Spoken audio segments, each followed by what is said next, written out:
is only war.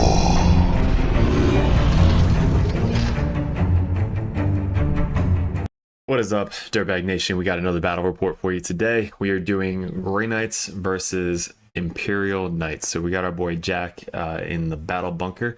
So he's going to be running fixed secondaries. I'm going to be running fixed secondaries. We actually just did a tactical video for Grey Knights about how fixed secondaries work for Grey Knights. So if you haven't seen that, go check that out. That just got posted on the channel. If you guys are new to the channel, appreciate you clicking on the video. We have a shit ton of stuff coming up in 2024, so super excited to talk to you guys about that. And also Patreons, thank you so much for supporting the channel. I wouldn't be doing this without you. We are heading out to LVO. If you guys are watching this prior to LVO, make sure you come up and say hi to me. We have some limited edition Dirtbag dice to give away if you come up and say you're a Dirtbag. And also, if you guys are interested in getting in the competitive scene, we do coaching over on Patreon. If you guys are interested in competitive dirtbags, we do one-on-one coaching, list ideas, tactics, anything you guys need, as well as Grab Masters. You guys get to ask for specific battle reports, specific armies you want to be seen played against, any list you guys want to see on the tabletop, I'll be able to run for you. And also, if you guys just want to support the channel, $1 a month, you get all these videos ahead of time on Patreon, as well as live battle reports every Monday at our Monday Night Gaming store. And anytime anybody comes over to the battle bunker at home, we usually do a live game there that you guys can see streamed right to either private on YouTube or patreon.com only. So a lot of Dirtbag dice still up for sale and stickers. So let me know if you guys are interested over on Discord. Let's get into this video. So we did, again, a whole guide on the Grey Knights list. It's exactly the same list as I did before. It's a fixed secondary list. And the Knights list that Jack is running, it's 3 big Knights and I believe 4 little Knights with fixed secondaries as well. So let's go over the list real quick. If you're new to the channel, we do shorter battle reports. So it's a lot easier for you guys to watch and pay attention to compared to 3-hour live games. You have to be really into 40k if you're watching those types of games. So this game's a little bit short of a rundown, going over what we did good, what we could have done better at, specific tactics and stuff that you might have picked up on throughout the game. That's kind of what we go over on these shorter battle reports that are 20 to 30 minutes long. So this is the board setup that we have going on today. He's got 3 big Knights. This is actually a Lancer, so he's proxying this guy to he's getting his Lancer painted up. So Jack's a really good painter, so he paints up all of his shit before he puts it on the table. So he actually has his Lancer getting painted up. This guy is Canis Rex, who has the guy pop out if he gets blown up. And then this guy can come up via Deep Strike at the end of the turn and come back down via Deep Strike. He's got -1 to hit. What else can he? A lot of shit. This guy is really good. And he's got 2 Melted Dreads with the chain fists or sword, and then 2 autocannon dreads. There's one in his hand over there, and then this is the proxy for the Lancer in case we need to take out the model and put a base in as well. So that's his list. Just a bunch of big ass Knights. He's been having trouble figuring out what the fixed missions should be for Imperial Knights. Now, if there's any suggestions, definitely leave them in the comment below, just so we can go over and review it with Jack, because we read all the comments in every video that we post, and we try and help each other out. So he actually just got these new plexiglass things. This is starting to become really popular in the area. I actually have a person sending us a demo kit out in Texas, so I'm going to be making a video on that. But we might have a sponsorship with some plexiglass as well as 40k terrain. So big update for Jack's table right here. We are playing the mission where you get to set up the objectives. So I think it's Chosen Battleground, and it's hold 1, hold 2 for 10 points. At the end of the game, whatever you're on, you get to hold up to 15. So you can basically max out 25 at the end of the game if you control objectives. So this is the setup. I got to place first, so I placed the first objective in my deployment zone back here. He put his first deployment zone back there. I then placed one right outside of 9 inches of the other objective right here. And then he put one right in the smack dab open. So if I go into it, he's just going to blow me off the table. And then the third one I put kind of in a little triangle over here, so that way I could potentially hold 2 or get sticky. Now, playing Knights, looking back on this, I probably shouldn't have done this because I'm so quick with Grey Knights. I probably should have spread them super far out, so that way I can kind of decide who's going where. We measured it out, and you can actually put a big Knight base on both of these objectives. So kind of like touch these two or touch these two, but I didn't think about that when I was placing them. So that was my first mistake, is putting objectives close enough for knights to touch both. Not a good idea. So bad job. Our deployment, again, if you want to check out the list, go check out the tactical video for Grey Knights. I'm going to post it in the description below. But we do have Crow with 10 Purifiers. We have 10 Terminators with a Chaplain. We have Drago with 5 Terminators. We have Stern, Brother Captain Stern. We have the Assassin. We have Inquisitor Codiaz, which is up for sale, plus the Assassin over on Discord. If you guys are interested in those two models. We have Henchman with the Mystic. And then we have a Strike Squad. We have 2 Interceptor Squads. I believe that is my 2,000 point list. 2 Interceptor Squads. Yep, 2,000 point Grey Knight. No vehicles, because buck vehicles. And this is deployment. We have Dawn of War. So within 10 inches of the table edge. And same with him, 7 inches of the table edge. So he lucked out. He happened to get turn 1. Oh, secondaries. He picked Engage in all fronts and Assassination. So I have 6 characters in this list. So and Stern counts as 2. So if Stern gets back up and he kills him again, he counts as another assassinate target, which is great for him. That's why he took Assassination and Engage in all fronts. He wasn't sure if he was going to go behind enemy lines or investigate signals or anything like that, but he's got such big knights that you don't want to waste a 500 point knight doing a 2 or 3 point secondary mission. So that's why he chose to go with the Engage in all fronts, so that way you can at least have 2 quarters at the start and then potentially 1 more on turn 1 if you can get there. But it's really hard to get that on this setup turn 1. So maybe if we did something else than Engage in all fronts, that's what you would suggest down in the comments below. We took Bring It Down and deploy Teleport Homers. Now, Bring It Down, we have to kill stuff. So my goal this game is to go against all the baby knights and kill at least 1 big knight. That's the goal. Grey Knights have a very, very hard problem dealing with anything toughness 11. Because our highest power is strength 8 on our side cannons and then strength 6 on our melee weapons. So it's 6 is the wound in combat. If you have a Chaplain, luckily you need 5s to wound. If you can roll good. I did not roll good. But yeah, he's got 1... little guy in reserve as well, but this is his deployment, and this is our deployment. Let's get into turn 1. He gets turn 1. He just fucking sprints forward. This Lancer moves 14 inches, which is insane. These guys, I believe, move 12 inches. So he just ran up, got on the objective. He can shoot out of line of sight shooting with the missile pod. So he just kind of put some shots into Crow's unit over here. The Lancer needs a 12, I believe, 11 or 12 on the charge. When you math it out, Voodoo Ranger. When you math it out, so turn 1, you have to move up 14. You start 10, that's 24 inches. I am 14 inches, 10 inches. How far does he move? 14 plus 10, that's 24. So you are within 24, 34. 34 minus 44 is 10 inches. So basically you need a 10 on the dice because I'm 10.001 inches away. So you need a 10 on the charge turn 1 to make that. Because if I was within 10, you would need a 9 on the charge. But legally, you can't start 10.01 inches forward. It was funny because we were doing math on the table turn 1 to see what the hell the charge distance is for these knights.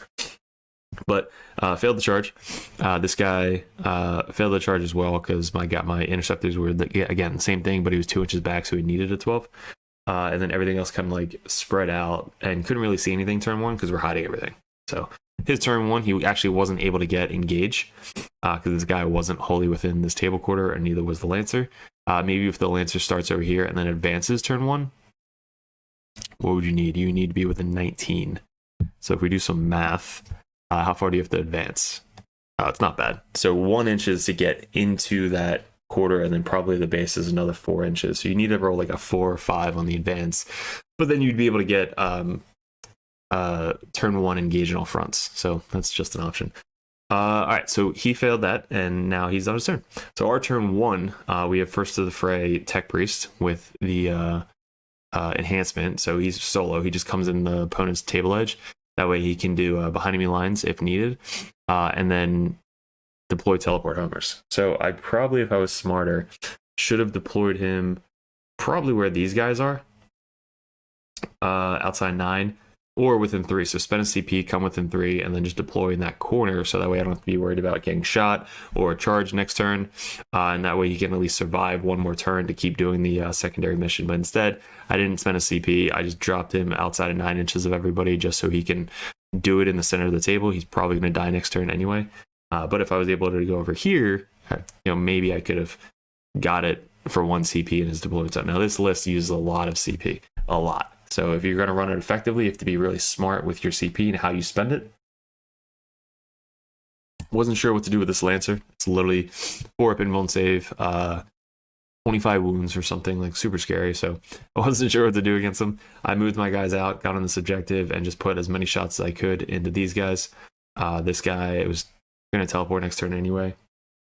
I picked up my Terminator brick and I put them down over here to try and shoot and get the charge off on the baby knight to start killing the baby knights as fast as possible. We made this one and this one sticky from the strike squad on turn 1 with the pregame move, and everything else kind of hung back here and waited for a turn. So we didn't want to charge the Lancer, so we kind of just stayed back. These guys did make the charge, and they failed to kill it. So I rolled really bad. I needed 5s, 4s to wound. I think I only rolled 1 6 on the auto wounding on the charge. So I charged in, didn't roll good at all, and this knight lived with, I think, 8 Terminators going into him. Lived on like 2 wounds or something. So he lived. And then on his turn, he scooches up his Lancer to force me to get off of the objective. So I spend 1 CP to put him into reserves for Mist of Deimos. He walks on his other melee dude over here to get onto the objective on his turn. And then at the end of his movement phase, which he moved up his dude up here, they have towering so they can ignore this ruin once he toes it. So once he toes it, he can basically see right through this, which he can see this unit right here, which I then rapid ingressed. So I Mist of Deimos from here, came down here with rapid ingress at the end of his movement phase. So that way I can move up and charge this tank, the small knight, which I have to try and kill as much as possible. And if I can kill it, I can pile onto the objective to get primary, or I can kill it and pile on the objective to get primary. It's about it.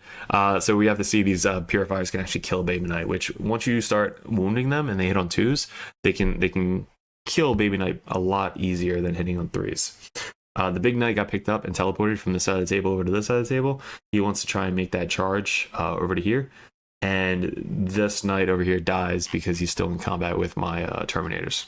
So next turn, the Terminators are just going to walk over and start going Baby Knight, Baby Knight, Baby Knight on the back corner, which he probably should have either moved this guy over.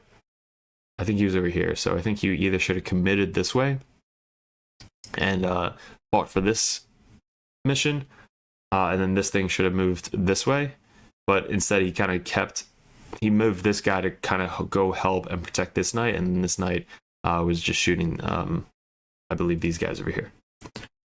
So having a 2-up save with cover against AP1 weapons, not that good. And that's for us going into that as well. Like our guns are only AP1 and everything gets cover in this game. So all right, so Lancer's still alive right there. I get deploy teleport homers and bring it down. We finally brought down one little baby knight in the back corner there. He actually makes his charge with his knight, so I was not expecting that. He basically forfeited the thing because he knew I was going to come after him anyway. So he forfeited the objective and just charged in and try and kill as many of these guys as possible of the purifiers, which I think he killed 4 out of 4 because I didn't make any of the saves. What else? These guys killed these guys, wasn't able to pile in because there's not a model within 4 inches and there's no objective within 4 inches. So once you kill a knight, you kind of just stand there. But I was able to make a Terminator, which made my charge distance easier, because once you make a Terminator, it's basically an extra 4 inches of movement. The assassin came down all the way in the corner up here, so that way she can do investigate signals. Stern also came down over here, which he probably didn't have to be here, but it's the farthest away from my deployment zone because the Lancer's literally right next to me. The Stern probably could have waited a turn or just deployed all the way back in this corner back here. interceptors hopped up. Now, this is a little trick that we did in this game. Interceptors hopped up. They basically shot this knight, just randomly shot it, and then they moved up 6 inches to get around the edge of the objective here. So he couldn't actually move onto the objective, and he can't land on the objective over me because he just didn't have enough movement. And then over here, we picked up our strikes and brought our interceptors. So we picked up our interceptors, brought them back down over here to be on the objective. Drago came in over here to try and help the purifiers out. So if Drago charges in with a 6-inch charge, at least I still have my interceptors on this point to control it or deny it from him next turn. So that's why I needed 2 units on this objective to do something. Drago actually makes his charge into this knight with rolling a 6. And then we kill this knight, and then we pile back onto this objective because I left 1 Terminator right here next to the objective. So as long as 1 guy is near the objective, the whole unit can consolidate towards that objective. So basically he charges in, kills the knight, and then piles back in 4 inches towards the objective because there was a Terminator right near it. These guys, I think there's 1, 2, 3, 4 guys left in here with Crow. That's what was left after this thing got to attack. Lancer scooted up, stole my home field objective, which then you get honored for being on the home field. That's what I was talking about with the guys. So they basically land here, and there's not enough room for his base to fit there without landing on a wall and be outside of 1 inch of one of my guys. So why we did this, because he couldn't tow into the objective. You would have to charge in, be base to base, kill the whole squad, and then pile onto the objective to steal this objective. So this little blocking move is what's going to be in one of our videos coming up on Patreon. That's going to be how to move block. So there's going to be a lot of good tactical advice up on Patreon for this types of movement right here. Over here, we charged and killed this knight finally on the charge. With this, we can't pile in or consolidate anywhere because there's nobody near us. And then this knight is kind of like babysitting this backfield objective, keep shooting into my dudes over here. So we have Crow and then 4 guys left down here. We have Drago and 4 Terminators left over here. 5 Interceptors, Lancer, Big Knight. Oh, Inquisitor came down over here, this was a misplay. Kodiak should not be in this corner right here. I don't know why I brought him in over there. And then this is what happened. So basically Lancer moved up. Lancer then shot and charged my Inquisitor and just murdered the whole squad. So he gets a free tank shock, which he does 6 mortal wounds on the charge, and then finishes off with like 20 damage, 20 strength, 20 attacks.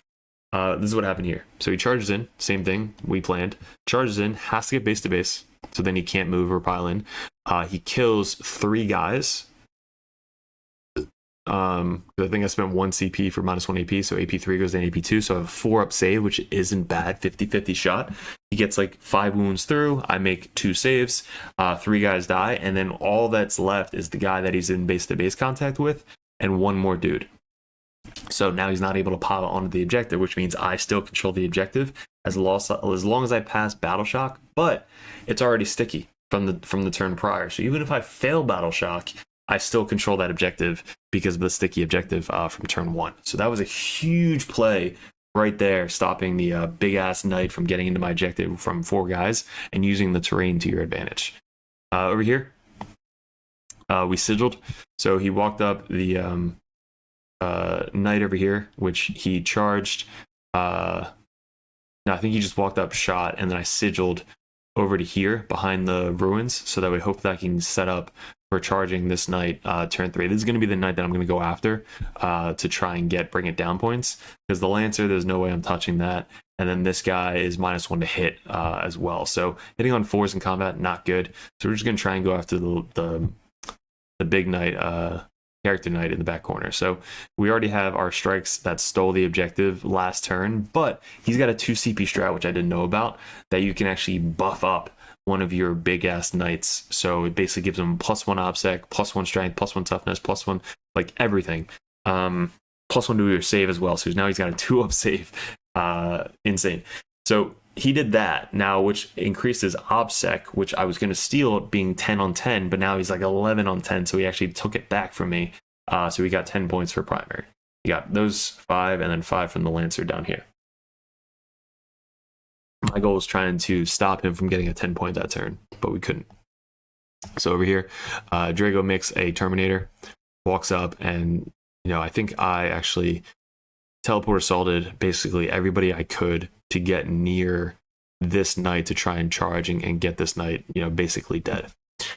We keep investigating signals, our Stern in the back corner here, and our assassin. So they're basically maxing out investigating signals for us. So at least we have a max secondary of 20, because we got a turn 1 from our tech priest, and we just keep doing it every single turn after that. And he's basically just trying to steal primary from me if he can. So he's trying to get rid of these sticky objectives. He already got rid of this one, which he controls my home field, which he gets actually good stuff for being knights honored. I think that's what it is. So he gets honored for being on my objective. And nobody's controlling this one. So all I have is this one from the knight, which is about to go away, and then this one over here. So we're fighting for this one. So after this turn, we decide that we're going to put all of the shots from these guys into there. And this is what happened. So 2 guys that are left, he's base to base with me, so he can't pile onto the objective, and then I still control it because it's sticky. So that was just the best case scenario. All right, so they then fell back from over there to over here, just to sit on the objective to wait to see what he does. Terminators figured out that it's too far away to try and go after this guy right now, because when he charged the strikes, he actually rolled like an 11.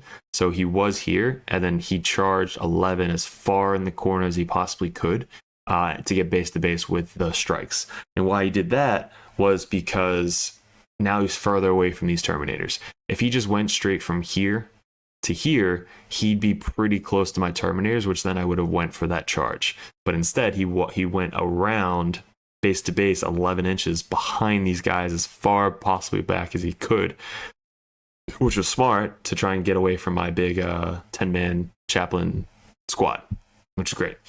So we ditched that idea. We then just send the rest of the Grey Knight fucking army this way, and then these guys are going to try and get it into this baby knight to finish off the last baby knight over here. So we make a Terminator.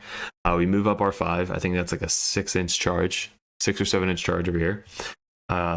Stern still doing his job in the corner right there. Assassin still in the corner doing her job. Ditched these 2 objectives. It's funny, Grey Knights, we're literally just like, all right, you can have our objective, just go. we're moving everything over here. The whole Grey Knight army went from this corner all the way to this corner. So over here, we deep struck our Crow and Purifiers. Our Interceptors hopped up 12. Our Terminators are on this objective. And our 2 strikes that survived fell back and now on this objective.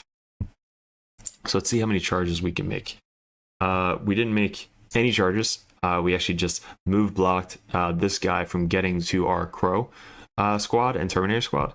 So we used these 2 strike squads to block movement from going this way and going this way. And then we used our Interceptor squads that moved up 12, shot, and then moved another 6 to block from getting to Crow and getting to our Terminators. So we really want Crow and the Terminators to get into the tank or the Knight. But if he moves up and charges Crow or the Terminators, he could probably kill him on the charge. So instead, we kind of sacrificed our little melee guys who don't really do a ton against toughness 12 with our +1 to wound and Drago going into the big knight. So that was a little move block. Again, another tactic that's going to be in a video coming up. And we actually did make our charge over here. So they made their charge over here into the baby knight, and I think they finished off the baby knight. Big Knight moved up onto this objective. Lancer scooted back this way to try and finish off these guys. I brought the assassin up from over there and brought her down over here to control this objective. And Stern moved back into this corner even more to keep doing investigate signals. And this is literally the entire Grey Knight army. In lore, this probably would never, ever happen. But we got Drago, who is like the Grand Master of all Grand Masters.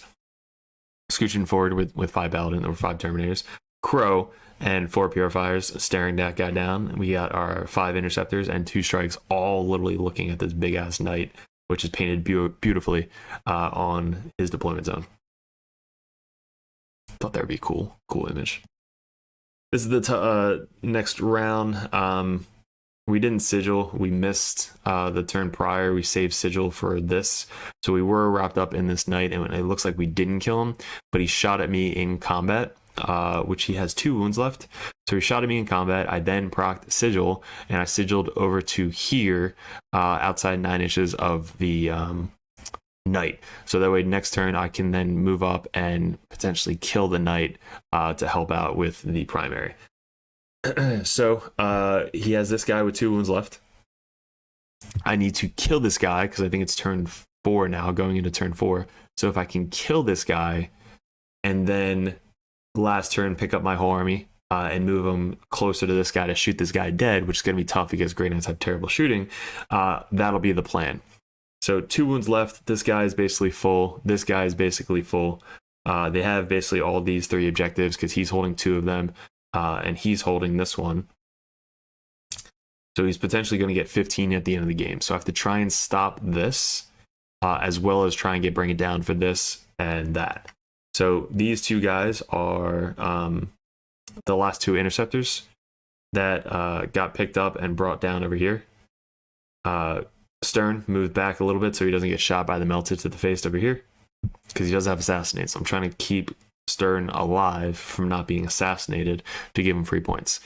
Over here, everybody charged. So we got Crow and the Purifiers charge in. Drago and himself charge in here. Drago actually didn't get into combat, which kind of sucked. These 10 Terminators with the Chaplain moved up and charged into here. And these guys charged around here. So I'm basically trying to surround him. So in case his tank dies, I potentially could either stop his guy from coming out or still consolidate into him and attack him as well. So this is what happened. We charge in, and this is how we charged. Drago and the guys charging over here. I was only able to get 3 Terminators to fight. Drago couldn't get base to base with anybody. We had Crow and 4 Purifiers right here, but he spent 2 CP to interrupt, and he attacked Crow Squad. So he killed all 4 guys from Crow Squad and only left Crow on 2 wounds. Which I think Crow ignores the first failed save, which I totally forgot about. Then we have all the Terminators got in with the Chaplain over here, and then these guys that were right here charged as far this way as they possibly could to try and get as many bodies base to base with this knight as we possibly could. So this is where he ended up coming out at once we killed it. So now he is within 3 inches of this guy right here. So he then piles in, and then he goes base to base with him. So how this works is I'm able to get at least 6 attacks onto this little character. I think he has a 4-up save, toughness 3. So I was able to kill him with, I believe, 2 wounds that went through and did 4 damage to him. So with him taking 4 damage, I was able to kill him, which then counts as killing the big knight. And now I have his backfield objective. And all I've left to kill is this little baby knight with 2 wounds. So on his turn, he can't really kill anything. He's basically just holding down the objectives. Can't get assassinate. So he's just waiting. He's just chilling there. On our turn, we have to steal one of these objectives. Not really steal, but get it for our 15 for primary. Because at the end of the game, if you control an objective, you get 5 additional points. So we left our interceptor squad up there, which I don't have to take a battle shot because there's still 3 left, so they control that one. Our assassin controls this one on the right side, and then we picked up our big ass Terminator brick, or we picked up Drago and his guys, and we picked up Crow. We then deep strike them there, and we spent a CP to get everybody on the objective over here to steal this one. So at the end of the game, I get an extra 5 points for control of this objective, which is, I can't charge, but at least I put a lot of shots of these guys into this baby knight. He spends 1 CP to overwatch into Crow, and he gets a 6, luckily, with the Melta, and then he wounds, and then I fail with Crow, which again, I think I ignore. Let's look that up, because now I'm curious. Once per turn. The first time a saving throw is failed for this model, change the damage characteristic of the attack to 0.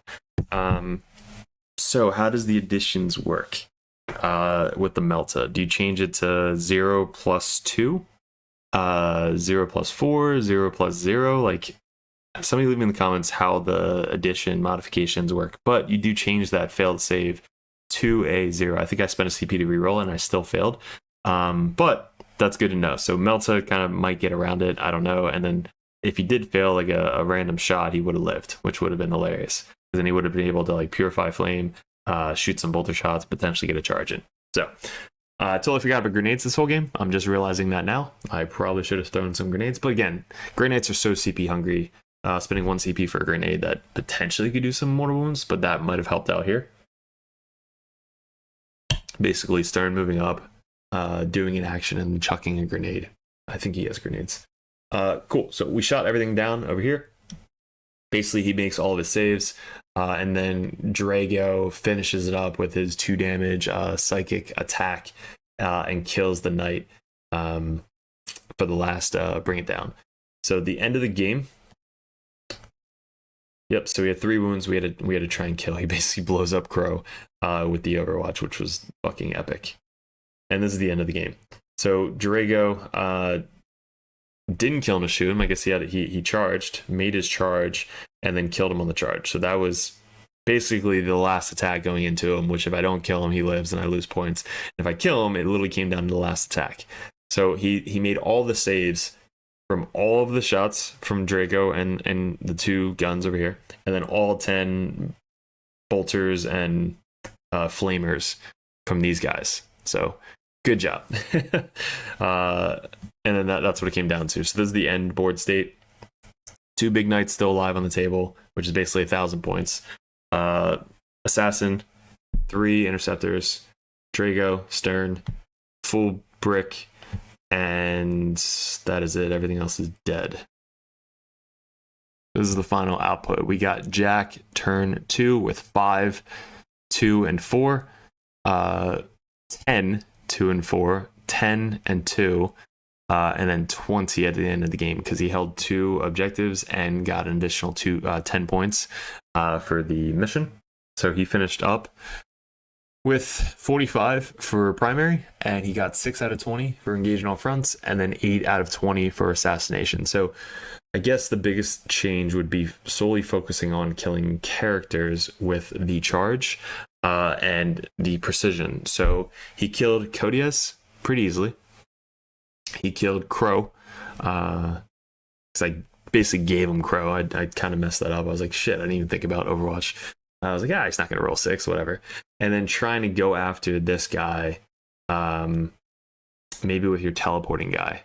So trying to go after this guy or the assassin or my characters would be the goal. So going after, I guess, yeah, so I think he only had 2 CP to interrupt with that fight,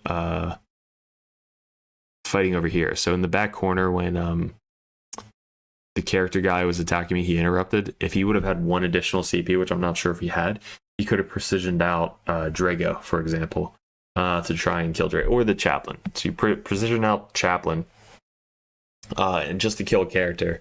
That way at least you get points before you die, because I think he only killed 4 purifiers, which didn't really get him any points. So if he would have killed, but then he got Crow at the end of the game. But whatever. So you can precision out in melee with the knights to try and kill as many characters as possible. And then with the engage on fronts, setting up your deployment with your Lancer to at least try and advance on turn 1 to get engaged on fronts, or just don't even take engaged on fronts, take something else, because you had behind enemy lines basically the entire game. So you would have got at least 2 or 3 for behind enemy lines. 2, you would have had it on turn 2, so 2, 4, 6, 8. You had an 8 compared to 6. Not a huge difference. Let me know in the comments below what you would take secondary wise for this list for Jack. But for Grey Knights, we had 10, 10, 10, 25. So we had 50 out of 50. And then for the secondaries, for Bring It Down, we got 17 out of 20. So we killed a couple baby knights, and then we got 5 points in 1 turn for the big knight. So again, we needed to kill a big knight. So we had to commit basically our entire fucking army to try and do that. And then all the other baby knights died. So we killed 4 baby knights and 1 big knight. Deploy teleport homers, easy 20. Against knights, you can't really defend against the Grey Knight teleport. And getting just a solo character, such as Stern or the Assassin, just in a corner just to keep doing it for the rest of the game. You don't even care. You're like, all right, I'm going to spend 90 points for this list or for this guy, and then he's just going to be doing this for the rest of the game. Because if he happens to die on a 2+, he gets back up and then does it again, or you pick him up at the end of the turn, put him completely opposite side of the table. If he would have died, I would just pick them up and put him all the way over here.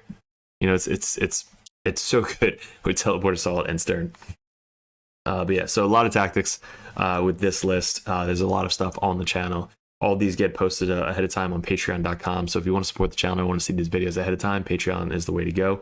The tactical videos are going to have one tactical video for YouTube. The rest of them are going to be on Patreon. So you guys get to see some extra bonus content on Patreon, as well as live Monday Night Gaming at the store. We have the live cameras. We actually have 2 of these live cameras now. Everything's built into this camera. We just got a second one for Christmas. So we're going to be able to do 2 different angles. We've got the one main angle, kind of top down view, and then one from the side so that we can see like the whole table edge. So we get to test that out coming up next Monday. So that's going to be uploaded to Patreon. So you guys get to see full things on patreon.com. So if you guys are interested in Discord, head over to that. We sell dirtbag dice, which are fucking awesome. The objective markers on 3-6 Wargaming. We do have a sponsor coming up for the terrain. So that might be in the works very soon. Dirtbag merch for shirts, jackets, jerseys, hats, also in the works for 2024. But guys, it's all thanks to my Patreon supporting me over there. So guys, appreciate it. Thanks for watching the video. Good luck. Leave in the comments how we can improve, get better, and we'll see you in another video soon.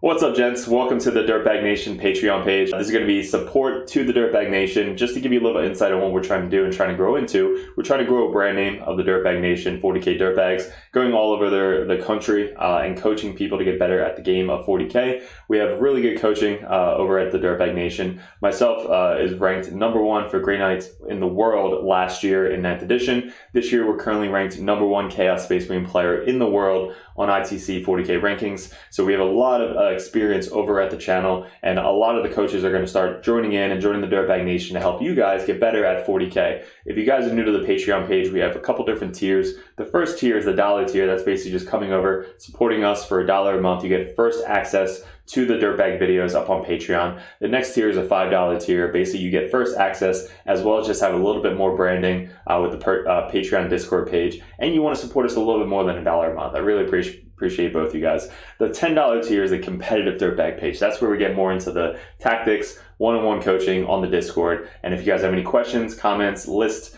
ideas, tactics, or game questions, you guys get to message us one-on-one through Discord. Make sure you take advantage of that, because it's completely up to you to ask me any questions you possibly need in the 40k community. Finally, we have the Grandmaster Dirtbag.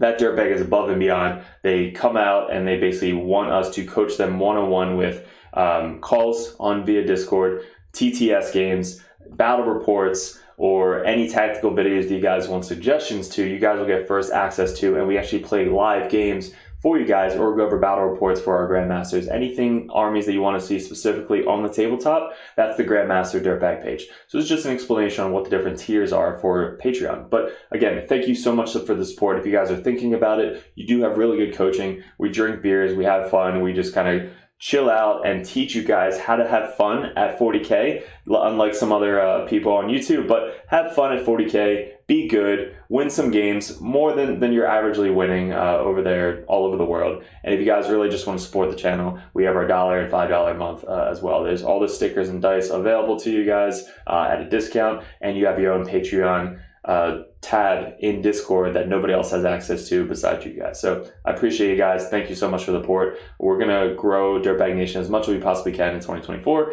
and get it all thanks to you guys. Appreciate it.